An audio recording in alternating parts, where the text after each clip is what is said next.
Assalamualaikum, Om Swastiastu, Namo Buddhaya. Kami dari kelompok 9 yang beranggotakan 3 orang, yaitu dengan saya sendiri, Sherly Christine, Robiatul, dan Sabrina. Kami akan mempresentasikan hasil kerja kelompok kami. Untuk Robiatul, saya persilakan. Saya, Robiatul Sabrina Surya, akan mencoba menjelaskan beberapa materi berikut ini. Adapun topik-topik yang akan kami bahas di dalam materi ini yaitu yang pertama, faktor-faktor yang mempengaruhi keputusan pembelian konsumen. Yang kedua, bagaimana karakteristik pembeli. Dan yang ketiga, bagaimana proses pengembalian keputusan pembelian. Sebelum memasuki pembahasan topik-topik tersebut, kita hendaknya mengetahui definisi berikut ini. Yang pertama, pasar konsumen atau consumer market adalah semua individu dan rumah tangga yang membeli atau mendapatkan barang dan jasa untuk konsumsi pribadi daripada dijual kembali. Pasar konsumen ini melibatkan pemasaran barang-barang konsumsi seperti elektronik, makanan, dan minuman, serta pakaian.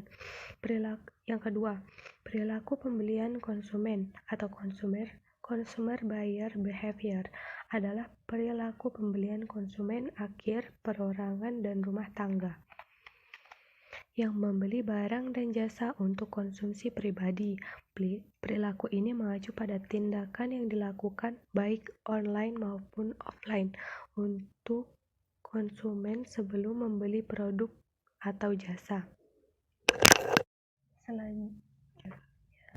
Pembahasan selanjutnya yaitu model perilaku konsumen. Menurut Kotler, kotak-kotak ini memperlihatkan bahwa lainnya terdiri dari kekuatan-kekuatan dan kejadian-kejadian penting dalam lingkungan pembeli, yaitu lingkungan ekonomi, teknologi, politik, dan budaya.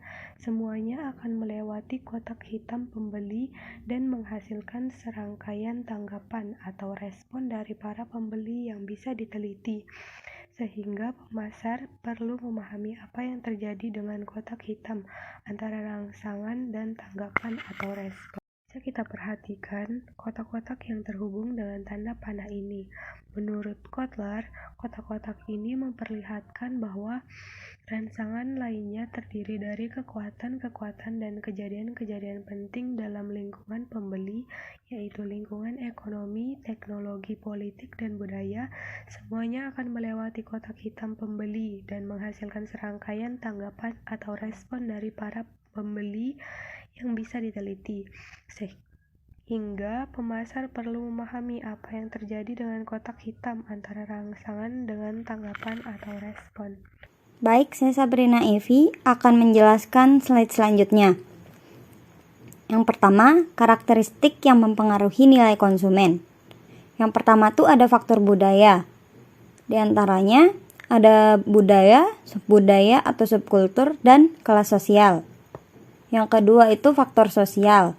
Di antaranya kelompok kecil, keluarga, peran, dan status. Yang ketiga faktor pribadi. Di antaranya usia dan tahap siklus hidup, pekerjaan, situasi ekonomi, gaya hidup, kepribadian, dan konsep diri. Yang keempat, faktor psikologis. Faktor psikologis merupakan salah satu faktor yang timbul dari dalam diri konsumen yang sangat mempengaruhi keputusan pembelian.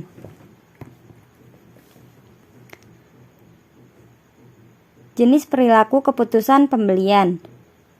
Perilaku pembelian kompleks. Perilaku pembelian konsumen dalam situasi yang ditentukan oleh keterlibatan konsumen yang tinggi dalam pembelian dan perbedaan yang dianggap signifikan antar merek. Yang kedua itu perilaku pembelian pengurangan disonansi. Perilaku pembelian konsumen dalam situasi yang mempunyai karakter keterlibatan tinggi tetapi hanya ada sedikit tanggapan perbedaan antar merek. Yang ketiga pelaku pembelian kebiasaan, yaitu perilaku pembelian konsumen dalam situasi yang mempunyai karakter keterlibatan konsumen rendah dan anggapan perbedaan merek sedikit. Yang keempat, perilaku pembelian mencari keragaman, yaitu perilaku pembelian konsumen yang mempunyai karakter keterlibatan konsumen yang rendah tetapi dengan anggapan perbedaan merek yang signifikan. Baik, saya Shirley Christine akan menjelaskan proses keputusan pembelian yang terdiri dari 5 tahapan, yaitu pengenalan keputusan, pencarian informasi, evaluasi alternatif, keputusan pembelian, dan perilaku pasca pembelian. Pengenalan keputusan. Proses membeli diawali saat pembeli menyadari adanya masalah kebutuhan. Pembeli pun menyadari terdapat perbedaan antara kondisi sesungguhnya dan kondisi yang diinginkannya. Maka terjadilah pengenalan keputusan pembeli. Kedua, pencarian informasi. Seorang konsumen yang mulai timbul minatnya akan terdorong untuk mencari informasi lebih banyak. Konsumen yang memiliki pengetahuan dan pengalaman yang banyak mengenai produk mungkin tidak termotivasi untuk mencari informasi.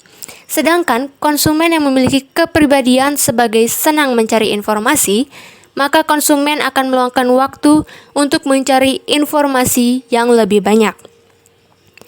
Ketiga, evaluasi alternatif. Evaluasi alternatif adalah proses mengevaluasi pilihan produk dan merek dan memilihnya sesuai dengan yang diinginkan konsumen. Keempat, keputusan pembelian. Pada tahap keputusan membeli, konsumen akan melakukan evaluasi, membentuk preferensi terhadap merek-merek yang terdapat pada perangkat pilihan. Yang kelima, perilaku pasca pembelian. Dari pasca pembelian, bahwa kepuasan atau ketidakpuasan konsumen pada suatu produk akan mempengaruhi tingkah laku berikutnya. Jika konsumen merasa puas, maka ia akan memperlihatkan kemungkinan yang lebih tinggi untuk membeli produk itu lagi. Sedangkan konsumen yang tidak puas akan berusaha mengurangi ketidakpuasannya dengan meninggalkan atau mengembalikan produk tersebut. Berikutnya, proses keputusan pembeli untuk produk baru. Dalam tahap proses adopsi, ialah konsumen memutuskan untuk menggunakan produk baru itu secara penuh dan teratur. Perbedaan individual dalam keinovatifan. Proses ini serangkaian aktivitas yang dilakukan oleh individual dan berapa lama waktu yang dipergunakan selama proses itu berlangsung. Adapun pengaruh karakteristik produk pada tingkat adopsi pun dilakukan oleh konsumen dalam melakukan proses memilih. Berikutnya adalah perilaku konsumen internasional. Para pemasar internasional harus memahami perbedaan dalam hal nilai, sikap, dan perilakunya yang seringkali beragam. Terima kasih untuk perhatiannya. Kurang lebihnya mohon maaf. Demikian akhir dari presentasi kami. Semoga bermanfaat untuk kita semua. Semoga apa yang disampaikan barusan adalah awal untuk kita semangat terus dalam mencari ilmu. Terima kasih. Wassalamualaikum warahmatullahi wabarakatuh.